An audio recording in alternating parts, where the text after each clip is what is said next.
O primeiro infarto do miocárdio foi descrito pelo Dr. Herrick, na Inglaterra, em 1915. Não tinha infarto do miocárdio antes. Era uma coisa raríssima, muito rara. Muito rara. Para você ter uma ideia, em 1930, nos Estados Unidos, morreram 3 mil pessoas de infarto do miocárdio. Em 1960, morreram 300 mil. Só para você ter uma ideia como é que subiu. Não existia infarto. Essa doença não existia. Como não existia câncer. Aí você fala, o que trouxe o câncer, o que trouxe o infarto? Duas coisas, o açúcar e os óleos vegetais. O óleo vegetal é um problema muito sério. Em 1911, foi lançado nos Estados Unidos o Crisco, que foi o primeiro óleo vegetal no mercado. E eles começaram a falar mal dos óleos animais e introduziram o óleo vegetal. E aí os óleos vegetais dos animais foram saindo da jogada e os vegetais foram chegando. Só que um óleo vegetal, principalmente se ele é insaturado ou poliinsaturado, ele fica rançoso com 10 dias na gôndola do supermercado. Para ele não estragar, ele passa por um processo chamado de hidrogenação parcial, onde ele oxida a quase 500 graus Celsius e entra hidrogênio e ele vira gordura, parte dele vira trans. Então, quando você compra, você já leva para casa o veneno. Quando chega na sua casa, pior ainda, você joga aquilo na frigideira, cuja temperatura é bem maior do que a panela. Porque a panela, a temperatura é parecida com a fervura da água. Na frigideira não tem nada a ver com água. Isso vai a 260, 270 graus. E ele vira, além de ele oxidar, ele vira trans. Então, essa é uma outra toxina que você leva para casa todos os dias. Você vai no supermercado e compra. Muitos de vocês aqui, até hoje, a partir de segunda-feira eu sei que não vai acontecer mais, você cozinha com o pior deles todos, que é o canola. É o pior, o mais caro e o pior deles, veneno. Você tem óleo de amendoim, você tem óleo de soja, você tem óleo de girassol, você não tem óleo de canola. Você tem óleo canola, não tem a preposição. Por que não tem a preposição? Porque não existe uma planta chamada canola. Canola é uma sigla. Canadian Oil Low Acid. Existe uma planta chamada couza, que o fazendeiro não deixa o animal comer porque ele morre de miocardiopatia. O inseto não ataca essa planta, porque ele não quer comer nenhum inseto quer passar perto.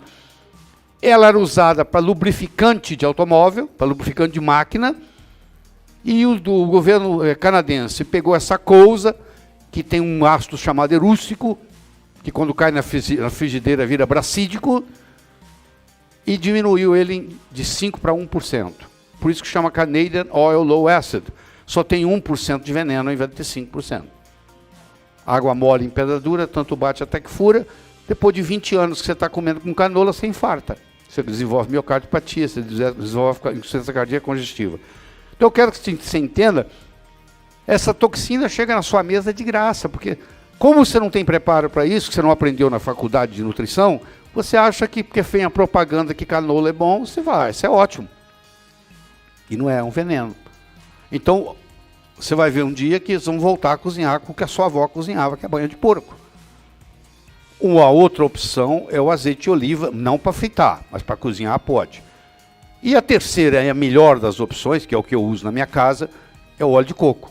Porque o óleo de coco ele é saturado de cadeia média, capróico, cáprico e láurico. O ácido láurico, quando cai no estômago, ele junta uma molécula com a outra, vira uma coisa chamada monolaurina, que mata fungo, mata bactéria, mata vírus, mata parasita. Lugares, ilhas do Pacífico, onde predomina a culinária do coco, não existe AIDS, existe HIV. Mas o HIV não progride para AIDS. Nós vamos ter uma aula de 2 horas só sobre óleo de coco, vai chegar esse dia. Mas isso eu quero, você tem que pensar o seguinte, como é que eu vou cozinhar na minha casa a partir de segunda-feira? Porque se você está cozinhando com canola, ou qualquer outro desses óleos, eu quero que você saiba que você está levando para casa um veneno. E tem outro detalhe importante. A sua avó, ela cozinhava com banha de porco, e quando ela terminava, ela guardava na lata. Você podia reusar a banha de porco. O óleo vegetal, com exceção do de coco, você não pode reusar. Você tem que jogar fora. Você imagina o pasteleiro de feira, fritando pastel. Você acha que em cada fritura de pastel ele joga o óleo fora? Não. Aquele óleo está lá há 5 meses, só vai acrescentando. Então, se você quiser um bom veneno, é comer pastel de feira.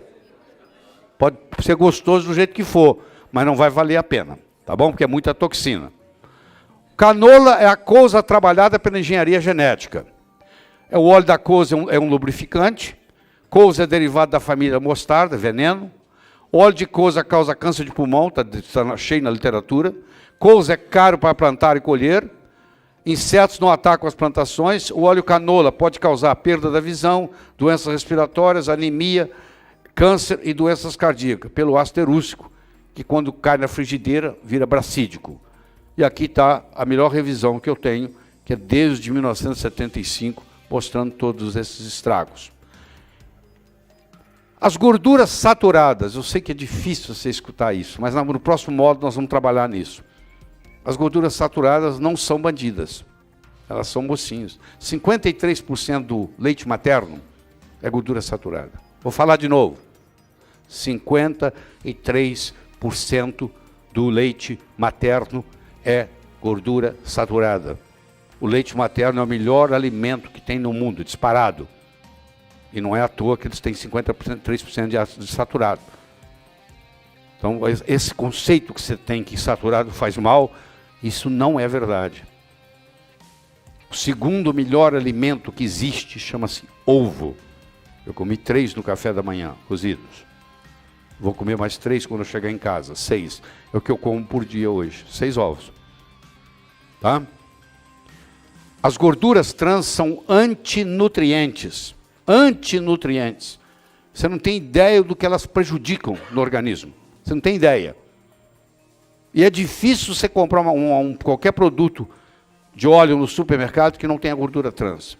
É praticamente impossível. Os radicais livres não fazem mal. O que faz mal é o excesso de radical livre. Não existe vida sem radical livre.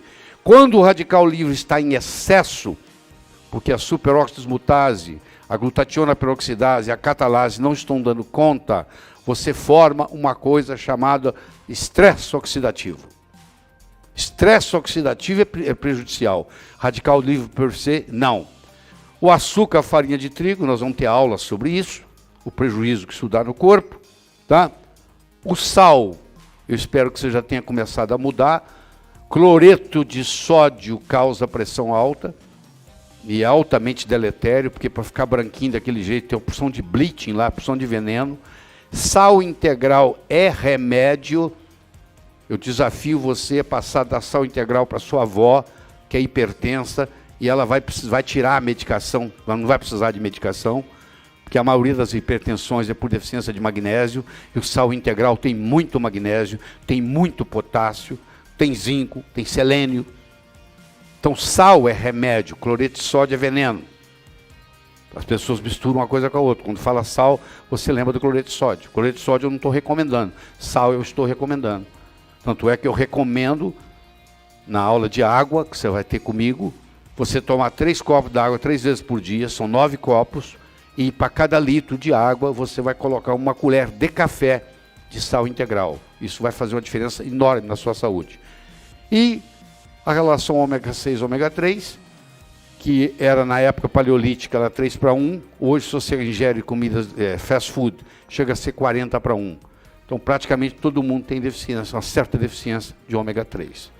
Então isso são chamados antinutrientes. Don't you sell anything without the dreaded trans fatty acid? Se o cara quer comprar alguma coisa que não tenha trans, a única coisa que eles acharam foi cigarro. Hoje você vai num lugar desses de conveniência, a única coisa que você acha sem trans é cigarro. Do contrário, tudo tem. Tá? O cupcake. Esse cupcake, para ele ficar desse jeito e durar,